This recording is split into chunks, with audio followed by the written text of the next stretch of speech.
Two people came in on the same afternoon, same reading on the cuff, 150/92.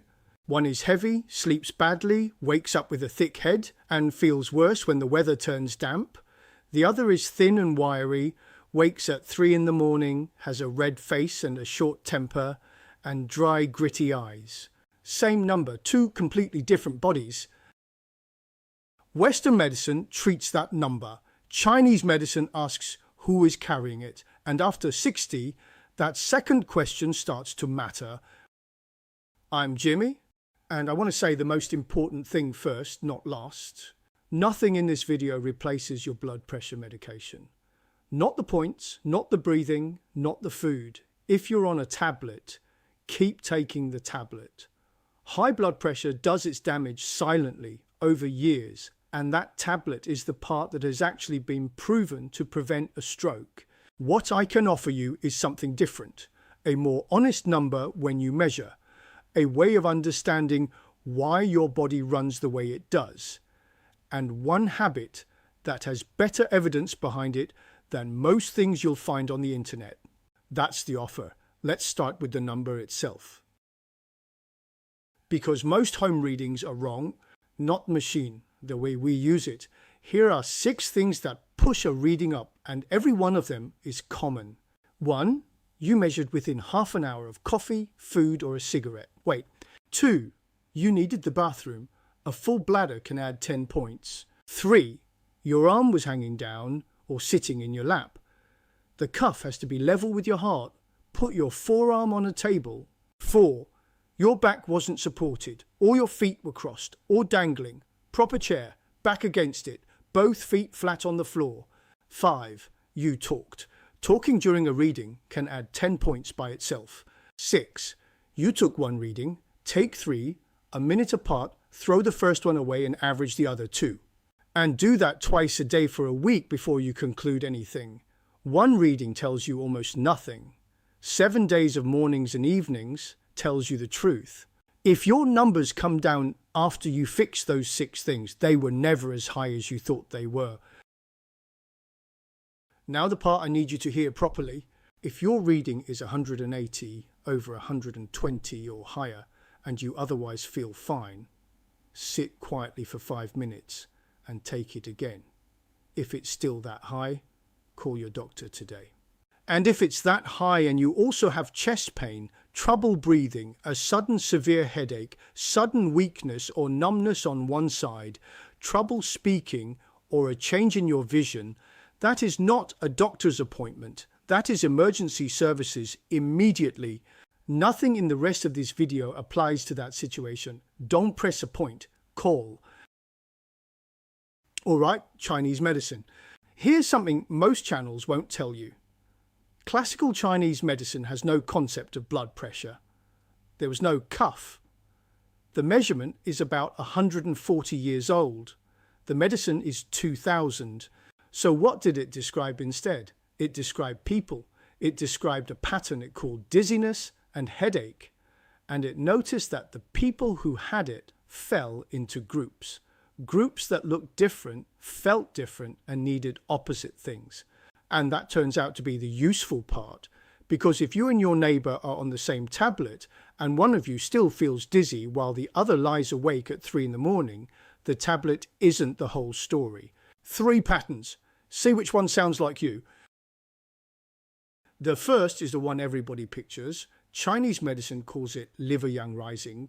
You're more likely to be on the lean side. Red in the face, especially across the cheeks and the ears. Headaches at the temples or behind the eyes, dry, gritty eyes, a bitter taste in the morning. Irritable in a way you weren't at 40.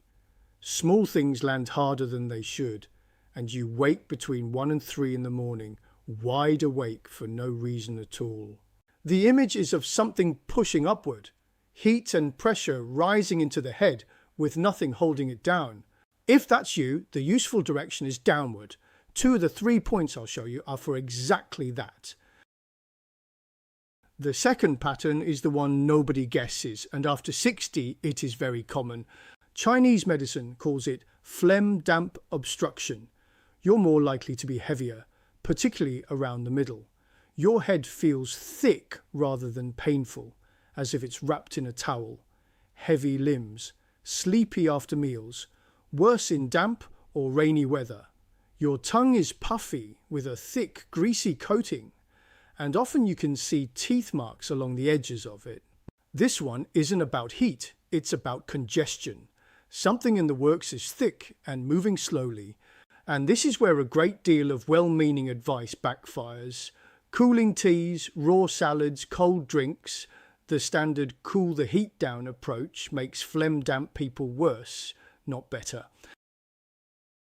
The third pattern is quieter, and it's the one that creeps in with age. Kidney yin deficiency. The reservoir is running low. You feel hot in the evening, but your feet are cold.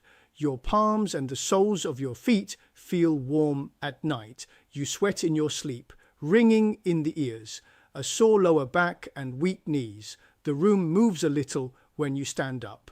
Think of it this way. The first pattern is a fire with nothing holding it down. This one is the water running low, so the same amount of fire feels far hotter. That distinction matters because the response is opposite. The first pattern you calm down, this one you fill up. Now, which of the three sounded like you?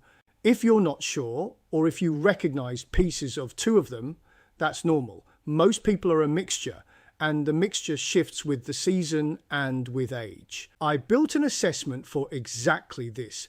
29 questions, about 3 minutes.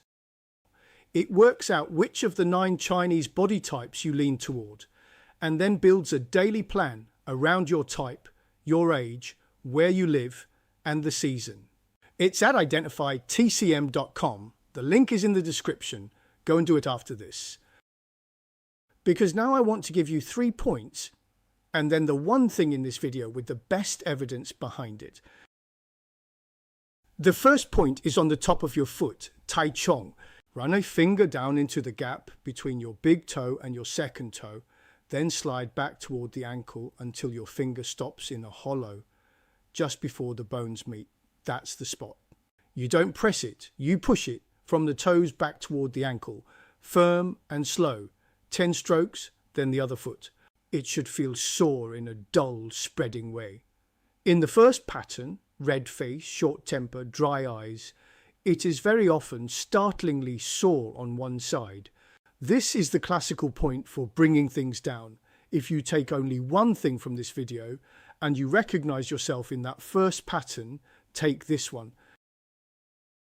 The second point is at the elbow, Quchi. Bend your arm so it makes a right angle.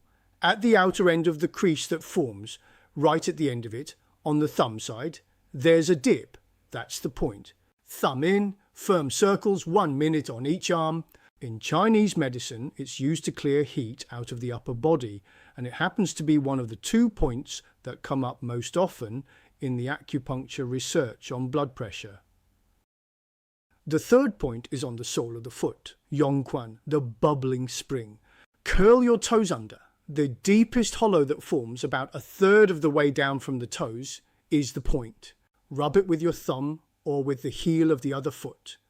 100 strokes each side until it's warm, best at night after a foot soak.